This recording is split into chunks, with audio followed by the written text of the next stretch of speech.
qayg'ular bizni Allohga talpinishga, iltijo qilishga majburlaydi. Boshingizga birdan muammolar yog'ilib, yuragingiz siqilib ketsa, eng avval ularni hal qiladigan, sizni bu vaziyatdan chiqarib oladigan biror odamni topmoqchi bo'lasiz, tanish qidirasiz.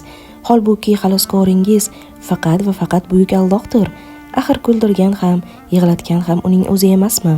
Mag'zullik ham, xursandchilik ham, kulgi ham, yig'i ham faqatgina Allohning izmida. Dunyodagi jamiki insonlar va boshqa maxluqotlar jamlanib, biror tashvishingizni daf qilmoqchi bo'lsa, Alloh izn bermasa, ularning qo'lidan hech narsa kelmaydi. Bir qiz aytadi: "Qachon qayg'uga botsam, o'zimni qutqarish uchun birorta dugonamning oldiga chopardim yoki ko'ngil xushlik uchun internetga kirib, har xil narsalarni tomosha qilib, vaqtimni o'tkazardim.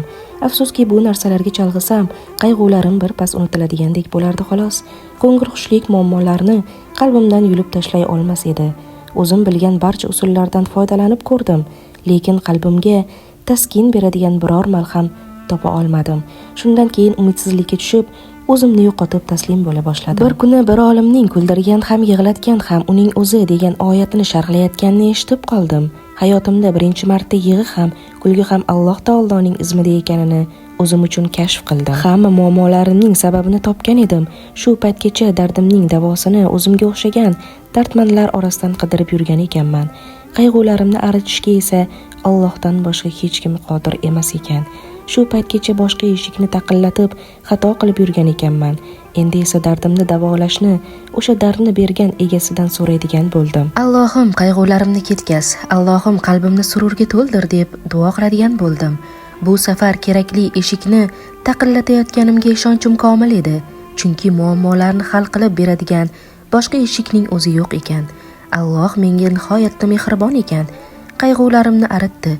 Robbimga duo qilib yalinib yolvorgan paytlarimda esa o'zgacha baxt tuyadigan bo'ldim. Ha, quvonch ham, qayg'u ham, kulgi ham, yig'i ham Allohning izmida.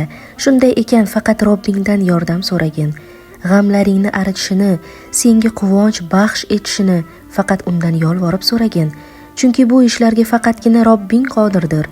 Hushyor bo'lgin, adashib baxt yo'q joylardan qidirib sarson bo'lmang. Qayg'ular baxtning, xursandchilikning naqadar buyuk ne'mat ekanini yodingizga soladi. Kim qayg'uning achchiq sharobidan totib ko'rgan bo'lsa, baxtli onlarining qiymati naqadar ulkanligini his qiladi. Hayotingizda biror marta g'am qayg'u chekmagan bo'lsangiz, baxt nimaligini, uning qadrini hech qachon bilmagan bo'lar edingiz. Baxt, shodlik, quvonch Alloh taolo bergan bir hadyadir. Yosh go'dakni o'ynatsangiz beg'uborlik bilan qiqirlab kuladi. Bilingki, hali aqli kirmagan shu go'dakni ham Alloh kuldiryapti. Bu ma'lumotlarning barchasi Qulog'im senda qizim kitobidan o'qib berildi.